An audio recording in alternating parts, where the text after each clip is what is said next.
1 जानेवारी 1818ची लढाई 500 शूरवीरांनी कशी जिंकली, म्हणजेच 500 बहुजन शूरवीरांनी ब्राह्मणी पेशवाईचा पडशा कसा पाडला याविषयी. पेशवाईची दुर्गंधी सगळीकडे पसरली होती. अस्पृश्यांच्या हृदयात गुलामीबद्दल चीड होतीच.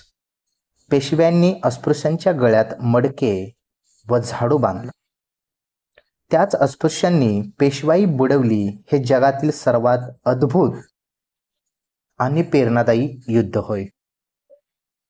तारीख 1 जानेवारी 1818 रोजी मुंबईचे नेटिव्ह इन्फंट्रीतील 500 लोक, 250 बेशिस्त घोडेस्वार व 2 तोफा एवढ्या अल्प सैन्याच्या जोरावर कॅप्टन स्टॅटन याने तेथे त्या 500 शूरवीरांना नेटिव्ह लोकांच्या मदतीने ते युद्ध जिंकले. चिपळूणकरांचे या युद्धाबद्दल निबंधमालेतले बरेच तोंड वाकडे केले होते.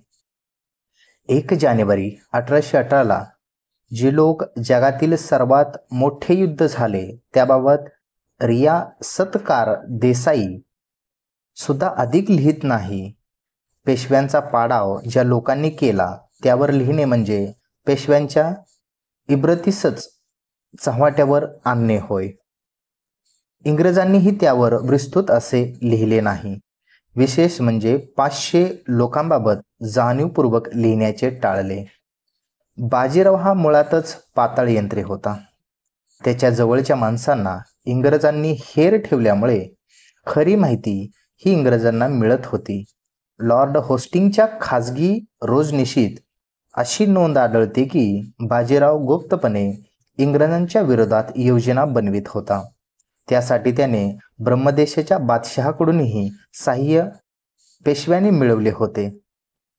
भीमा कोरेगावची लढाई होण्यापूर्वी खडकीची लढाई, एरवड्याची लढाई झाली होती. वर्षाच्या वैराग्याने धुसमत बाहेर पडला. कित्येक इंग्रज अधिकाऱ्यांना छळून मारले गेले होते. बाजीराव हा तसा इंग्रजांच्या हाती लागत नव्हता. नेहमी स्थळे बदलून फिरत होता. 16 नोव्हेंबरला तो सासवडला होता. 19 नोव्हेंबर रोजी पडळीच्या मुक्कामी आला. तेथे तुळशीचे लग्न केले. स्मिथ आपला पाठलाग करीत आहे असे पाहून त्याने 27 नोव्हेंबरला पुसेसावलीला गेला. 2 दिवस तेथे मुक्काम केल्यानंतर तो 29 नोव्हेंबरला 5000 स्वार सोबत घेऊन मिरजेकडे जाण्यास निघाला. इंग्रजांना मागे अडविण्यासाठी सारे सैन्य त्याने बापू गोखले, विंचुरकर व घोरपडे यांच्याकडे ठेवले. इंग्रज पुन्हा आडवे येत आहे हे पाहून जीव मुठीत धरून त्याने बराच लपंडाव केला. मग बाजीराव पंढरपूर नंतर सिंदखेड असा प्रवास लपत छपतच झाला. जनरल स्मिथ हा बाजीरावच्या झोकंड्यामुळे बराच कंटाळला होता. स्मिथने काही जड सामान शिरूर येथे ठेवून बाजीरावच्या पाठीमागे संगमनेर पाठलाग सुरू केला. संगमनेर हा डेंगळ्यांचा प्रांत, तोही सोबत घेतला. बाजीराव नाशिककडे न जाता ओझरचा घाट उतरून जुन्नर खेडावरून दिनांक 30 डिसेंबरला चाकण येथे येऊन पोचला. अशी खात्रीदायक बातमी जनरल स्मिथ यांना कळली. पूर्वी कोकणातून मुंबईतून इंग्रज फौज येत होती. तीवर हमला करून पुण्यावर कब्जा करावा ही बाजीरावची योजना होती. स्मिथ गेली 1.5 महिना बाजीरावचा पाठलाग करीत थकला होता. जर बाजीरावने पुणे घेतले तर आपली नामुष्की होईल म्हणून त्याने आपल्या मदतीस शिरूरहून अधिक फौजफाटा मागितला. कॅप्टन स्टॅटन हे इंग्रज सैन्य बरोबर घेऊन 31 डिसेंबर 1817ला रात्री 8च्या सुमारास शिरूरहून निघाला आणि दुसऱ्या दिवशी पहाटे भीमा कोरेगावच्या जवळ येऊन उतरला. तेथे आल्यानंतर पेशवा ब्राह्मणांशी त्याचे घनघोर युद्ध झाले. पेशवा ब्राह्मण बाजीराव जर या युद्धात असता तर तोही कापला गेला असता. पण तो जेजुरीच्या वाटेने साताऱ्याकडे निघाला होता.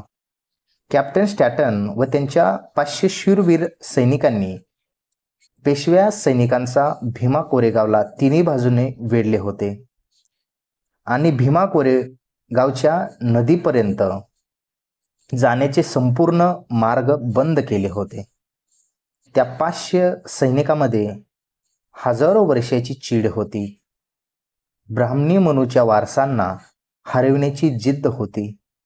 कॅप्टन स्टॅटनने आपल्या शूरवीर सैनिकांना शेवटचा सैनिक असेपर्यंत लढण्याचे ललकारले.